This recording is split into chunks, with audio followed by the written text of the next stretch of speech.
Di balik layar kaca gedung tinggi di Phnom Penh, Kamboja, ratusan komputer menyala sepanjang hari. Di antara denting keyboard dan hiruk-pikuk suara asing, seorang gadis Indonesia duduk di meja nomor 27. Namanya Naya, 23 tahun, mantan pegawai minimarket dari Bogor yang pernah memimpikan langit Tokyo. Ia dijanjikan kerja halal di Jepang, katanya jadi staf hotel atau cleaning service. Tapi mimpi itu berakhir saat ia membuka matanya di sebuah ruangan sempit berisi puluhan kasur tingkat bersama perempuan-perempuan lain yang bernasib serupa. Paspor dirampas, ponsel disita, dan sejak itu, hidupnya bukan lagi miliknya sendiri. Pekerjaannya bukan di hotel, tapi mengetik, menjawab chat pelanggan judi online dalam bahasa Indonesia, mengelabui pemain, mendorong orang untuk terus deposit, dan memastikan mereka kecanduan. Semua dilakukan di bawah pengawasan kamera dan pria-pria bersenjata yang berdiri di tiap lorong. Hari-hari Naya terasa seperti penjara tak berdinding. Sekali mencoba bertanya kapan ia akan pulang, satu tamparan keras mendarat dari penjaga berbadan besar. "Kerja dulu, kuota kamu belum lunas," kata pria itu. "Kuota?" Katanya ia masih berutang 80 juta pada agen penyalur kerja. Seminggu lalu, salah satu gadis bernama Lucy mencoba kabur. Ia lompat dari jendela kamar mandi lantai 2 saat tengah malam. Tapi belum sampai 30 meter, ia diseret kembali, berdarah-darah, wajahnya lebam, dan sejak itu, hilang begitu saja. Tak ada yang berani bertanya. Pagi ini, Naya mendengar kabar yang lebih mengerikan. Seorang pria bule datang bersama perawat dan seorang dokter lokal. Mereka memilih 2 gadis dari barisan. Yang satu kabarnya punya golongan darah langka. Yang satu lagi memiliki ginjal sehat dan cocok untuk calon pasien VIP. Keduanya dibawa ke sebuah rumah sakit yang terafiliasi dengan jaringan sindikat. Naya gemetar. Ia punya golongan darah O, paling universal. Dan kemarin, ia disuruh periksa darah, katanya untuk data perusahaan. Dalam ketakutan dan rasa putus asa, Naya menulis surat kecil di balik bungkus snack, menulis nama lengkap, lokasi terakhir, dan permintaan tolong. Ia sembunyikan di sela-sela meja dapur belakang, berharap satu hari akan ditemukan. Apa yang tidak diketahui, siapapun adalah Naya bukan gadis biasa. Ia cucu dari seorang pria yang pernah ditakuti di seluruh Asia Tenggara. Seorang legenda kelam yang kini hidup tenang di kampung, menghabiskan hari dengan menanam bonsai dan sholat 5 waktu. Namanya dikenal di dunia gelap sebagai siluman tangan satu. Dan ketika pria itu menerima kabar cucunya hilang di luar negeri, sesuatu dalam dirinya terbangun kembali di sebuah dusun tenang di lereng pegunungan Jawa Tengah. Pagi baru saja dimulai. Kabut tipis masih menggantung di sela pepohonan, sementara kicau burung menyambut matahari yang enggan naik cepat. Di halaman rumah kayu sederhana yang dikelilingi bonsai tua dan pot keramik retak, seorang pria tua menatap layar ponselnya tanpa berkedip. Nama pria itu Mahendra.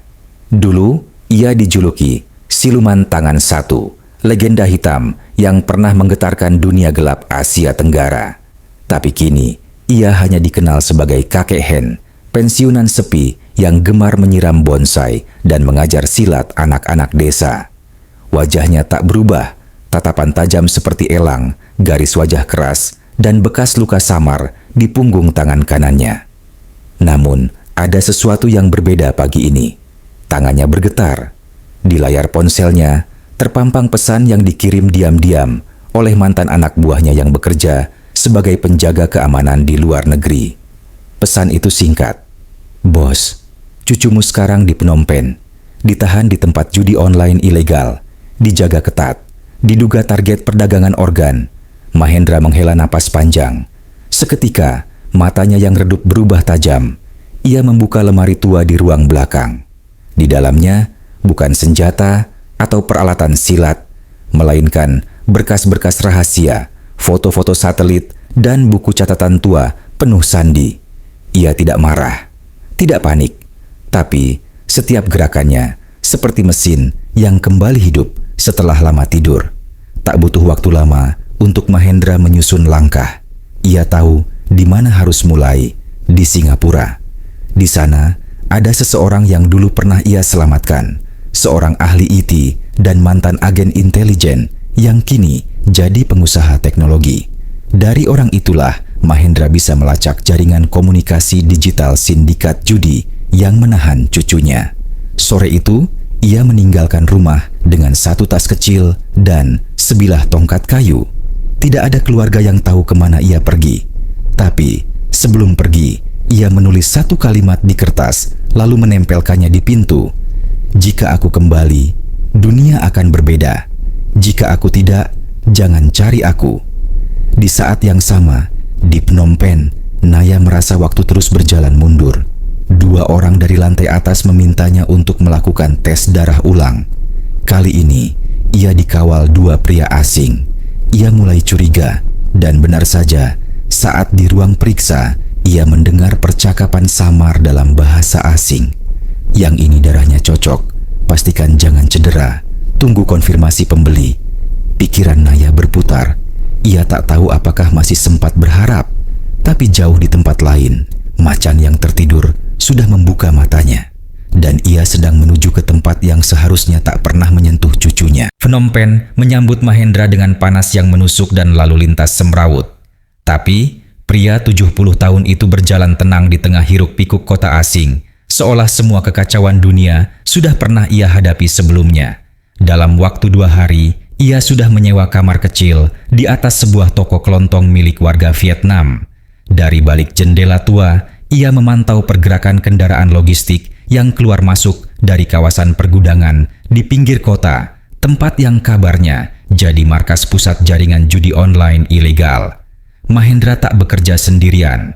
Di Singapura, seorang rekannya, Zhang Wei, mantan agen Intel yang kini jadi pemilik perusahaan keamanan siber, memberinya akses ke sistem pengawasan CCTV dan peta terowongan bawah tanah yang sudah lama dilupakan.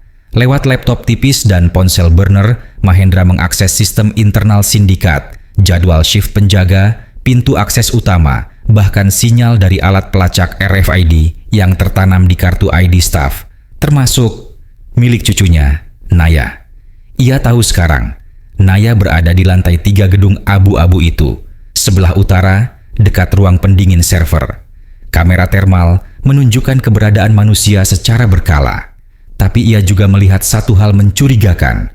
Beberapa orang tak tercatat dalam sistem. Operasi gelap, gumam Mahendra. Organ. Malam itu, ia menyusup. Dengan mengenakan seragam teknisi lengkap dan ID palsu, Mahendra melewati pos penjagaan dengan langkah tenang. Bahasa Khmer yang ia pelajari puluhan tahun lalu kembali mengalir fasih saat ia menyapa satpam dengan santai. Tak ada yang curiga. Tak ada yang tahu macan tua itu sedang berjalan tepat ke jantung sarang musuh. Begitu sampai ke lantai 3, ia mengendap ke ruang server cadangan. Dari sana, ia memutuskan koneksi 1 jalur kamera di lorong selatan. 10 menit, hanya itu waktunya. Dalam gelap, Mahendra menyelinap ke ruang staf, membuka satu loker kecil dengan obeng magnetik dan menyelipkan sesuatu ke dalam kantong jas kerja milik Naya. Sebuah alat pelacak mikro dan sepucuk catatan. Naya, jangan panik. Aku di sini. Tunggu malam kedua. Lantai 2, dapur belakang. Lalu ia pergi, seperti bayangan, tanpa jejak. Di lantai atas, Naya membuka loker seperti biasa. Saat ia melihat kertas kecil itu, tubuhnya langsung bergetar. Matanya membesar. Ia kenal tulisan itu. Ia hafal coretan itu sejak kecil. Kakeknya di sini. Rasa takut dan harapan kini bercampur jadi satu. Ia menatap keluar jendela ke arah kota yang tak ramah. Tapi untuk pertama kalinya sejak berbulan-bulan ia tersenyum. Macan itu benar-benar datang. Sore itu langit Kamboja tampak muram, seperti tahu akan kejatuhan sebuah kekuatan gelap. Di balik sebuah bangunan tua yang terlupakan waktu, Mahendra berdiri diam. Tangan kirinya meraba dinding kusam, lalu mengetuknya 3 kali. 1, 2, 3, dan sebuah celah terbuka di bawah reruntuhan besi. Dia masuk, lalu menghilang. Ternyata itu adalah bunker penyimpanan data rahasia. Tempat itu tak pernah tercatat dalam peta manapun. Disinilah Mahendra menyembunyikan satu-satunya peninggalan masa lalunya, identitas asli yang selama ini ia kubur dalam-dalam. Di balik loker besi, tergantung jaket kulit tua militer, sehelai foto hitam putih bersama tokoh-tokoh penting ASEAN dan lencana perak berukir kode STS-7, Operasi Tangan Siluman. Mahendra, nama aslinya tercatat sebagai Mayor Purn Mahendra Wijaya, mantan agen intelijen rahasia Indonesia yang dulu terkenal di kalangan militer Asia Tenggara dengan julukan Siluman Tangan Satu. Julukan itu bukan karena dia cacat, melainkan karena dia bisa melumpuhkan lawan hanya dengan satu gerakan tangan, tepat, cepat, dan tak bisa dilacak. Namun, semua itu ia tinggalkan setelah pensiun. Ia memilih hidup sederhana di lereng gunung, menghilang dari radar dunia. Sampai kabar penculikan cucunya, Naya, menghidupkan kembali insting lamanya. Mahendra menyalakan laptop tua yang sudah ia pasangi sistem offline berlapis enkripsi. Dalam hitungan menit, ia berhasil menembus jaringan darknet, tempat data sindikat judi online dan perdagangan organ disimpan. Sistem itu sangat rumit, tapi Mahendra bukan orang biasa. Dia tahu titik lemah mereka, karena dia pernah menciptakan sistem serupa saat masih aktif. Mata Mahendra menyipit. Ia menemukan pola komunikasi antara markas utama sindikat, rumah sakit ilegal, tempat ginjal korban dipanen, dan satu nama, Dr. Han Suyet, dokter bayaran asal Vietnam, yang dikenal sebagai penyembelih dalam diam. Mahendra tahu ini bukan soal keberanian, ini soal perhitungan. Jika ia gagal satu langkah saja, Naya akan kehilangan ginjalnya atau nyawanya. Ia menghubungi satu-satunya rekan lama yang masih hidup, Pak Din, pensiunan mata-mata Malaysia, yang kini jadi tukang servis HP di Phnom Penh. "Aku aktif kembali," kata Mahendra lewat suara datar. Di seberang, suara Pak Din terdengar tercekat. "Ya Allah, kau serius? Kalau Siluman Tangan Satu bangkit, artinya neraka akan pindah ke Kamboja." Mahendra tak menjawab. Ia hanya mematikan komunikasi, lalu membuka koper kecil berisi alat taktis non-militer. Kunci pengacak sinyal, alat pendeteksi panas tubuh, dan benda logam ringan yang dimodifikasi secara khusus untuk pertahanan diam-diam.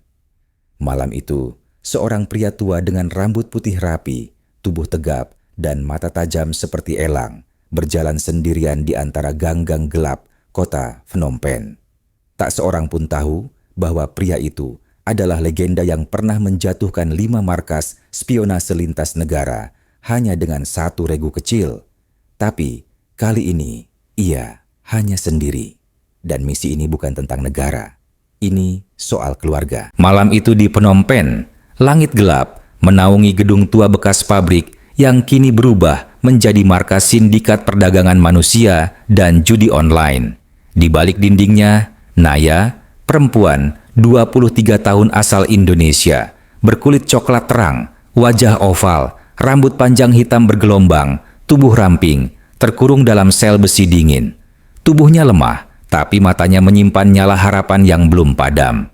Sementara itu, dari kejauhan, Mahendra, pria 67 tahun asal Indonesia, mantan agen intelijen, berkulit sawo matang, berpostur kekar, rambut putih tipis disisir rapi, wajah keras namun penuh perhitungan, memantau dari layar tablet kecil di balik rimbunnya semak.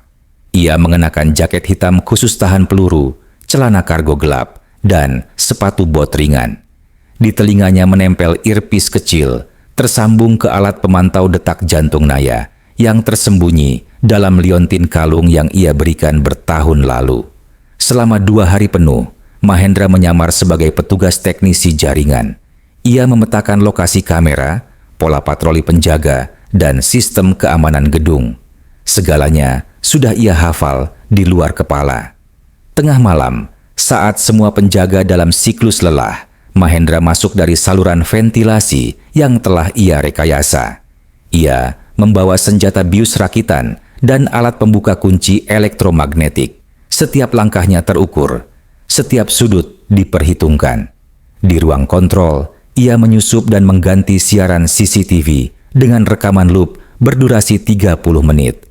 Cukup untuk menembus ke lantai 2, tempat Naya dikurung. Saat sampai di depan sel, ia membisikkan panggilan masa kecil mereka. "Nai, pulang yuk." Mata Naya membelalak. Ia berlari ke pintu sel seolah tak percaya. Dalam 2 detik, Mahendra menonaktifkan kunci elektronik. Mereka berpelukan dalam diam. Tapi waktu tak banyak. Alarm bisa sewaktu-waktu menyala jika sistem sadar rekamannya stagnan. Mahendra membuka jalur belakang menuju parkiran tempat seorang warga lokal. Sopir bayaran yang loyal pada intelijen ASEAN sudah menunggu dengan mobil tanpa pelat. Mereka nyaris lolos, tapi satu penjaga memergoki mereka di lorong belakang. Mahendra bergerak cepat, menjatuhkan si penjaga dengan bius leher dan gerakan bela diri yang halus namun mematikan. Mobil meluncur keluar markas, menghilang di balik gang-gang sempit kota. Malam itu, untuk pertama kalinya sejak lama, Mahendra kembali menggunakan kemampuan lamanya, bukan untuk negara, tapi untuk keluarga. Misi belum selesai. Ini baru permulaan. Mobil tanpa plat nomor itu meluncur cepat melewati gang-gang sempit Phnom Penh. Hujan gerimis turun membasahi jalanan, menciptakan suara khas dari ban yang menggilas genangan air. Di dalam mobil, Mahendra duduk di depan bersama sopir lokal yang telah ia rekrut diam-diam seminggu lalu. Naya duduk di kursi belakang, wajahnya masih pucat, tapi matanya berbinar melihat langit bebas di luar jendela. Mahendra tak mengatakan apa-apa. Matanya tetap awas memantau cermin spion. Dia tahu pelarian ini belum berakhir. Sindikat yang mereka lawan bukan kelompok kecil. Mereka punya jaringan luas, mata-mata di jalanan, bahkan koneksi ke aparat lokal. Maka ketika 2 motor besar muncul dari belakang dan mulai mendekat, Mahendra sudah tahu apa yang harus dilakukan. "Belok ke kanan sekarang," katanya tegas pada sopir. Tanpa bertanya, sopir langsung memutar setir. Mobil menukik tajam ke jalan kecil yang lebih gelap. 2 motor itu tetap mengikuti. Kini jaraknya makin dekat. Mahendra membuka laci dashboard, mengeluarkan 2 alat kecil berbentuk seperti pulpen. "Satu untukmu," katanya sambil melempar satu ke belakang, ke Naya. "Pakai di telinga." Naya memakainya tanpa ragu. Alat itu adalah jammer audio berfrekuensi tinggi yang Mahendra modifikasi sendiri. Begitu aktif, sinyal pelacak yang mungkin tertanam di baju atau tubuh mereka akan lumpuh selama 15 menit. 2 motor mulai sejajar dengan mobil. Salah satu pengendara mengeluarkan tongkat listrik dan mencoba menghantam kaca samping. Sopir hampir panik, tapi Mahendra tetap tenang. Dia membuka jendela sedikit dan melempar sebuah koin logam kecil ke arah motor.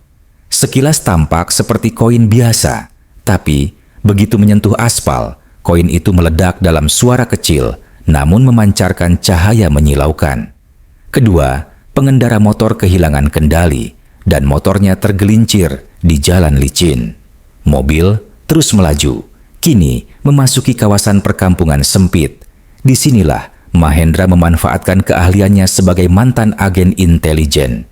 Dia memandu sopir melalui jalan tikus yang hanya diketahui oleh warga lokal atau mereka yang pernah menyusup ke dalam jaringan bawah tanah kota ini.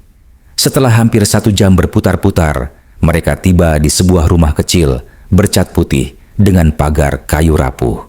Di dalam rumah itu sudah menunggu seorang wanita tua keturunan Vietnam yang Mahendra kenal saat masih bertugas. Wanita itu dulunya adalah informan andalan yang kini hidup tenang sebagai penjual sayur. Mereka disambut hangat, tapi Mahendra tak mau berlama-lama. "Kita hanya punya beberapa jam sebelum mereka mulai memblokir jalan-jalan utama," ucapnya. Naya duduk di pojok ruangan, menggenggam tangannya erat.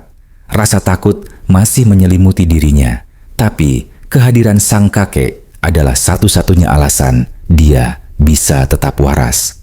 "Kenapa semua ini bisa terjadi, Kek?" tanyanya lirih. Mahendra menatap cucunya dalam-dalam. "Karena dunia tak selalu adil untuk orang baik. Tapi selama masih ada orang yang bersedia melawan dengan cara benar, harapan belum mati." Di luar, suara sirene samar terdengar dari kejauhan. Waktu mereka semakin sempit. Tapi Mahendra sudah punya rencana besar, dan langkah berikutnya akan membuat sindikat itu bertekuk lutut. 3 hari telah berlalu sejak pelarian mereka dari markas judi online itu. Naya, meski belum sepenuhnya pulih secara mental, mulai bisa tertawa kecil saat melihat Mahendra sibuk mengatur kabel dan perangkat kecil yang rumit di sudut ruangan persembunyian mereka. Tapi di balik tawa itu, Naya tahu belum selesai. Bahaya belum benar-benar hilang. Mahendra duduk bersila di depan sebuah peta digital yang terproyeksi dari alat mini di telapak tangannya. Ia memperbesar tampilan satelit sebuah gedung tinggi di pusat kota Phnom Penh. "Itu pusat koordinasi mereka," ucapnya tenang.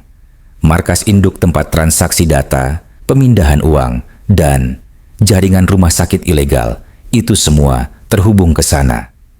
Naya menelan ludah. "Kita bakal ke sana?" Mahendra tidak menjawab. Ia malah mengambil sebuah chip kecil seukuran kuku dan meletakkannya ke dalam anting-anting Naya. "Ini bukan sembarang aksesori. Anting itu bisa merekam video, suara, dan menyampaikan sinyal lokasi. Tapi hanya aktif saat kau menjentikan jari 2 kali secara cepat." Naya mengangguk pelan. Malam itu, Mahendra keluar sendirian. Ia menyamar sebagai teknisi jaringan, mengenakan seragam lengkap yang dicurinya dari gudang logistik beberapa hari sebelumnya. Dengan langkah pasti dan postur santai, ia berhasil menyusup ke gedung pusat itu, sebuah bangunan beton modern dengan penjagaan minimal tapi kamera di setiap sudut. Sambil membawa koper kecil berisi alat pemindai, Mahendra berjalan menyusuri koridor lantai 8, lalu masuk ke ruang server pusat. Di sana, ia menempelkan perangkat mungil ke panel listrik. Lampu kecil menyala, data mengalir. Namun suara sepatu berderap cepat mengganggu konsentrasinya. Security bersenjata masuk. Mahendra langsung menunduk dan pura-pura mengecek kabel. Siapa kamu? Mana ID-mu?" Mahendra menoleh cepat dan dengan satu gerakan refleks, ia menjatuhkan satu dari 2 petugas itu hanya dengan kunci leher sekejap. Satunya lagi ditahan menggunakan alat kecil yang mengeluarkan bunyi dengung rendah, alat elektromagnetik yang membuat otot lawan lumpuh sesaat. Tidak membunuh, hanya melumpuhkan. Setelah mendapatkan salinan seluruh data jaringan sindikat, Mahendra kabur melalui tangga darurat dan naik ke atap. Di atas sana, ia menyiapkan drone kecil berbentuk burung gagak. Drone itu membawa chip utama dan terbang menuju tempat aman yang telah ditentukan sebelumnya. Tapi, tepat saat drone lepas landas, suara tembakan peringatan terdengar. Mereka tahu, sirene darurat berbunyi. Mahendra melompat ke bangunan sebelah, jatuh berguling, dan menghilang ke kerumunan warga kota. Wajahnya tetap tenang, matanya jernih, dan langkahnya pasti. Dia tahu, waktu mereka untuk menggulingkan seluruh jaringan itu sudah dekat. Keesokan harinya, Phnom Penh menjadi kacau. Data yang Mahendra ambil malam sebelumnya sudah berada di tangan orang-orang penting melalui jalur rahasia yang hanya dikenalnya. Beberapa wartawan investigasi luar negeri mulai mengendus adanya sindikat besar di balik rumah sakit dan jaringan judi online. Pemerintah mulai ditekan, tapi yang paling ketakutan adalah para pemain utamanya. Di tempat persembunyian, Mahendra duduk bersama Naya. Mereka menyimak diam-diam berita dari tablet. Wajah para pemimpin sindikat terpampang buram di layar. Namun Mahendra tahu mereka satu persatu akan jatuh. "Apa sekarang kita pulang, Kek?" tanya Naya dengan suara lirih. Mahendra hanya menatap langit-langit. "Belum. Masih ada satu simpul terakhir yang harus kita potong." Nama itu muncul lagi. Gatot Krisana, mantan Intel Thailand, kini buronan internasional, otak dari sistem transportasi korban antar negara. Lokasinya tak pasti, tapi Mahendra tahu dari struktur datanya, dia sedang bersiap memindahkan seluruh operasi ke Laos. Mahendra mengambil satu tas kecil berisi dokumen, 2 alat pelacak, dan 1 paspor. Ia menunjuk ke sudut ruangan tempat penyimpanan baju, menyodorkan jaket dan topi ke Naya. Kau akan pergi ke kedutaan Indonesia. Pak Din sudah menunggu di sana. Aku akan urus sisanya. Naya menolak. Aku nggak mau ninggalin kakek. Kau sudah cukup kuat, tapi aku harus jadi bayangan agar matahari bisa kembali terang, ucap Mahendra tenang. Sore itu, mereka berpisah di perbatasan pasar padat. Naya berjalan menuju mobil yang dikemudikan Pak Din, pria 66 tahun asal Malaysia, berkulit cerah, berbadan gempal, berkacamata tebal, dan mengenakan topi mekanik. Mobil itu langsung menyusup ke keramaian lalu lintas. Mahendra, ia berjalan sendirian ke terminal bus antar negara. Tujuannya, Laos. Dia tak membawa banyak. Hanya 1 tas kecil, 1 drone lipat, dan segulung peta lama dengan coretan-coretan operasi gelap. Langkahnya tenang. Namun, setiap inci tubuhnya siap untuk perang diam-diam. Di malam yang lengang di perbatasan Laos-Kamboja, Mahendra, pria 68 tahun asal Indonesia, berkulit sawo matang, berambut putih cepak, bermata tajam dan berwajah tenang, dengan tubuh kurus berisi mengenakan jaket hitam kusam dan celana kargo, turun dari sebuah bus tua antar kota. Ia membawa ransel kecil berisi hanya 1 pakaian ganti dan 1 alat yang tak boleh jatuh ke tangan siapapun. Chip data utama yang berisi bukti jaringan kriminal internasional. Sementara itu, di kedutaan Indonesia di Phnom Penh, Naya, wanita 22 tahun asal Indonesia, berkulit kuning langsat, berambut panjang hitam terurai, bertubuh sedang dan wajah lembut namun tegar, sedang menjalani pemeriksaan psikologis dan interogasi ringan oleh pihak keamanan. Ia belum tahu kemana Mahendra pergi. Ia hanya percaya satu hal, kakeknya tidak akan menyerah sampai semuanya dihancurkan. 3 hari kemudian, media internasional dihebohkan oleh serangan siber yang melumpuhkan sistem keuangan bayangan milik sindikat judi online Asia Tenggara. Rekaman CCTV dari dalam gedung pusat muncul. Gambar blur wajah seorang pria tua menyusup ke ruang server. Dunia internet menyebutnya The Raven karena drone berbentuk burung gagak yang muncul di setiap lokasi sabotase. Tapi hanya Naya yang tahu, itu Mahendra. Sementara dunia bingung siapa pelakunya, Mahendra menyelinap ke sebuah klinik tua di pinggiran Vientiane. Di sana, ia menyerahkan chip data ke seorang jurnalis investigasi dari Norwegia yang telah lama memburunya. Jurnalis itu bersumpah akan membuka semua kebenaran ke publik dunia. Setelah itu, Mahendra menghilang. Seminggu kemudian, Naya yang sudah dipulangkan ke Jakarta sedang duduk di bangku taman. Tiba-tiba, ada seorang pria tua mengenakan topi dan koran menutupi wajah, duduk di sebelahnya. Ia tidak bicara. Ia hanya menyodorkan 1 benda kecil, anting rekam yang dulu Mahendra berikan. Naya tercekat. Saat ia menoleh, bangku sudah kosong. Namun matanya tidak menangis. Ia tersenyum karena ia tahu kakeknya tidak mati, hanya kembali menjadi bayangan. Seperti dulu. 1 minggu setelah pelarian terakhir, suasana di Jakarta terasa berbeda. Naya duduk sendirian di sebuah ruangan steril, kantor Lembaga Internasional Perlindungan Korban Perdagangan Manusia. Di tangannya ada segelas teh hangat dan di wajahnya tenang. Untuk pertama kalinya dalam berbulan-bulan, pintu terbuka. Seorang wanita berseragam resmi masuk, menyerahkan selembar dokumen. Interpol telah menyita seluruh aset rumah sakit ilegal itu. Semua oknum ditangkap dan ini resmi. Identitas barumu, Naya. Naya tersenyum kecil. Di luar gedung, Mahendra menunggu sambil menyender di mobil hitam tua miliknya. Masih dengan topi flatnya dan tatapan tajam yang tak pernah berubah. Mahendra, mantan agen intelijen senior Indonesia, 68 tahun, berkulit sawo matang, berambut putih pendek, berbadan kurus kekar, wajah tenang namun waspada, tahu ini belum sepenuhnya selesai. Tapi kali ini, setidaknya, cucunya aman. Naya berjalan mendekat. Gadis 22 tahun, berkulit kuning langsat, berambut panjang hitam lurus, bermata teduh namun kuat. Ia mengenakan jaket denim dan celana hitam sederhana. Ada luka kecil di pelipisnya, sisa dari semua yang telah ia lalui. "Kita pulang, Kek?" tanyanya pelan. Mahendra mengangguk. Ia membuka pintu mobil dan mereka berdua masuk. Namun, di kejauhan, sepasang mata memperhatikan mereka dari dalam sedan hitam yang tak menyalakan lampu. Ponsel berdering. Target berhasil kabur, tapi kami sudah tahu siapa dia. The Raven is back. Malam itu, Mahendra dan Naya tiba di rumah kecil di pinggiran kota. Aman.